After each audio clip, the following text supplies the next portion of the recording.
ko nta kibada meruka kuvuga wa mugani muri uburiya mu biganiro niho menye igihe nagiriye mu kibada wa badasha haibo mbagize ne mbasubiye inyuma mu biganiro mbona na hano meruka kuvuga wa badasha ndavuga ntiteshora twite nise zaba zavuye nangira guceka Dani duturanye Dani twahuriye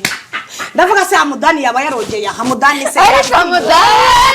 ndavuga se naba narasinze hakagira unyurira ndavuga ariko se ubuyanyurira simwumve nekereza nabi ndongera nibuka kuntu nigeze gutekereza ko nwite najya nkanda nkumva ishisho namanuka nkumva kuguru natambika umwana atari kurambaza iki aibo ndangije ndavuga ni se mamagare Brian mubaze kari we duherukanye kugirana umunsi muremure cyagiye dutaha mu gitondo twaciye he kwaba bashuti bacu ndavuga se haba hari uwangiriyeyo wenda ukabibona ukicecekera ukavuga utetesha mbimugiye yanyica kuko abandongo yureba ukabimbwira nyuma Brian na hayibo we kubita bene wanyu